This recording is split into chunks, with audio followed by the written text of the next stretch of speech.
السلام علیکم جی، مجھے کہتے ہیں خدیجہ فاطمہ اور آج کی اس ویڈیو میں خوش آمدید۔ آج ہم بات کرنے والے ہیں شیعت کے بارے میں۔ شیعہ کون ہیں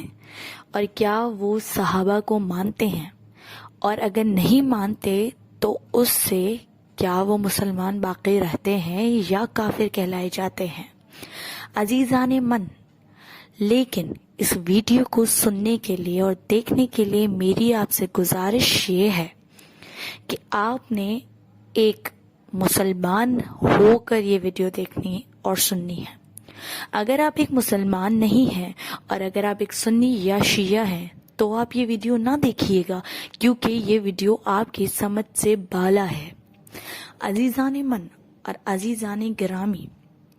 کیا آپ نے یہ سوچا ہے کتنی قوتیں ہیں جو مسلمانوں کو آپس میں لڑوانے میں لگی ہوئی ہیں؟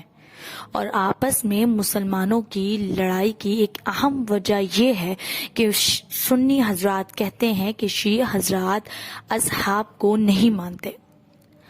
تو میرا آپ سے سوال یہ ہے کہ اگر شیعہ اصحاب کو نہیں مانتے تو کیا اصحاب کو نہ ماننے کی وجہ سے ان کے ایمان میں کمی ہو جاتی ہے؟ کیا ایمان کا معیار یہ ہے کہ صحابہ کو مانا جائے، یا ایمان کا معیار یہ ہے کہ صرف رسول اللہ کو اور اللہ کو مانا جائے؟ عزیزان گرامی من، ہماری محبت کی وجہ صرف اور صرف اللہ کی محبت اور مودت ہونی چاہیے، جیسے کہ قرآن میں خداوند عالم ارشاد فرما رہا ہے، ان المودۃ فی القربى، کہ اے رسول کہہ دیجئے کہ اگر وہ آپ کو اجر رسالت دینا چاہتے ہیں تو فقط اجر رسالت، یا جو آپ نے پیغام خداوندی پہنچایا ہے، اسلام پہنچایا ہے، اس کا تحفہ وہ دینا چاہتے ہیں، وہ تو تحفہ وہ فقط یہ ہے کہ آپ کے اقربا، آپ کے اہل بیت سے محبت اور مودت کی جائے، نہ کہ آپ کے صحابہ سے۔ اگر کوئی شخص سلمان فارسی کو، ابو ذر غفاری کو، قمبر کو، حضرت عمر کو، حضرت ابو بکر کو، حضرت عثمان کو، حضرت ابو ہریرہ کو یا کسی بھی صحابی کو نہیں مانتا یا ماننے سے انکار کرتا ہے تو یہ جان لیجئے کہ اس سے ان کے مسلمان ہونے پہ کوئی فرق نہیں پڑتا۔ اور اگر آپ کو یہ بچپن سے بتایا جائے کہ رسول اللہ کی جو بیٹی ہیں بی بی فاطمہ الزہرا، جن سے محبت اور مودت کا ہمیں حکم قرآن دیتا ہے کہ ہمیں ان سے محبت کرنی ہے، اور کہا کہ رسول کی بیویاں اور بیٹیاں،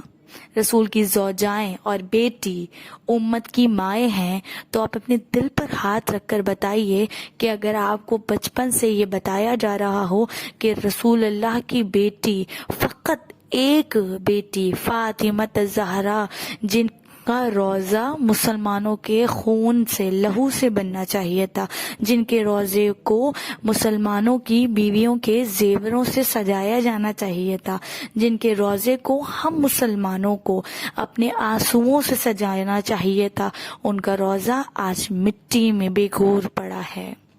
آج ان کے روزے کی کوئی شایان نہیں ہے۔ عزیزان، آپ جانتے ہیں کہ آپ مدینے گئے ہیں، آپ نے دیکھا ہے کہ جس شہر کا بابا بادشاہ ہے، اس شہر میں ایک بیٹی بے گور، جس کا مزار نہیں ہے، جس کے مزار کو شایان شان سجایا نہ گیا ہو۔ عزیزان، ہمارا مین فوکس آل محمد ہونا چاہیے، نہ کہ اصحاب محمد۔ بے شک اصحاب محمد کی ویلیو ہے، اصحاب انہیں کہا جاتا ہے جو کہ صحبت میں بیٹھتے ہوں۔ صحبت میں تو رسول اللہ کے کفار بھی بیٹھے ہیں، صحبت میں تو رسول اللہ کے ہندو بھی بیٹھے ہیں، عیسائی بھی۔ گناہ ہے تو اس بات کا ہے کہ اگر آپ صحابیوں کو نہیں، اگر آپ آل محمد کو نہیں مانتے اور ان کی شان میں گستاخی کرتے ہیں تو آپ گناہ کے مرتکب ہیں۔ لیکن اگر آپ اصحاب کو مانتے ہیں یا کوئی اصحاب کو نہیں مانتا تو اس کے مسلمان ہونے سے یا اس کے کافر ہونے سے کوئی فرق نہیں پڑتا ہے۔ عزیزان گرامی من، اسے بتایا جائے کہ آپ کی ماں مجھے اس سوال کا جواب آپ کمنٹس میں دیجیے گا کہ آپ کو بتایا جائے کہ آپ کی ماں اس طریقے سے مری ہے کہ کسی صحابی نے آپ کے باپ کے ساتھ بیٹھنے والے کسی شخص نے اس کے در کو جلا دیا ہے، اس کے دروازے کو اس طرح جلایا کہ اس کے اوپر وہ جلتا ہوا در گرا ہے، اور وہ جلتے ہوا در گرنے کی وجہ سے اپنی حاملہ ہونے کی حالت میں وہ جلتا ہوا در اپنے اوپر لے کر برداشت کرتے ہوئے اس قدر برداشت کیا ہے کہ اس کا حمل زائل ہو گیا ہے۔ آپ مجھے بتائیے، کیا آپ اپنی ماں کے ساتھ ایسا کرنے والے کو معاف کر پائیں گے؟ تو شیعوں کی پوزیشن کو سمجھنے کی کوشش کیجئے کہ انہیں یہی بتا ہے اور یہی بتایا گیا ہے، اور ان کے تاریخ میں یہی ملتا ہے کہ ان کی ماں فاطمہ یعنی رسول اللہ کی دختر کو اس حالت میں مارا گیا ہے اور شہید کیا گیا ہے کہ جلتا ہوا در ان پر گرا دیا گیا ہے۔ تو آپ اپنے دل پہ ہاتھ رکھ کر بتائیے، اگر آپ سچے مسلمان ہیں، کیا آپ ایسے کسی شخص کو معاف کر پائیں گے؟ اگر نہیں تو پھر جان لیجئے کہ شیعہ بھی غلط نہیں ہیں۔ اگر آپ کو میری ویڈیو سمجھ آئی ہے اور پسند آئی ہے تو بے شک اسے لائک، شیئر، سبسکرائب نہ کیجیے گا، کیونکہ میں اپنی ویڈیو اس لیے نہیں بناتی کہ اس پر سبسکرائب کیا جائے، اسے شیئر کیا جائے۔ فقط میری کوشش یہ ہے کہ جتنے بھی لوگ ہیں اس دنیا میں ان میں محبت پیدا کی جائے، کیونکہ دنیا میں محبت کے علاوہ کچھ بھی باقی نہیں ہے۔ اگر ہم مسلمان آپس میں لڑتے رہیں گے تو بہت ساری قوتیں ایسی ہیں جو ہمیں جدا کرنے میں لگی ہوئی ہیں۔ والسلام۔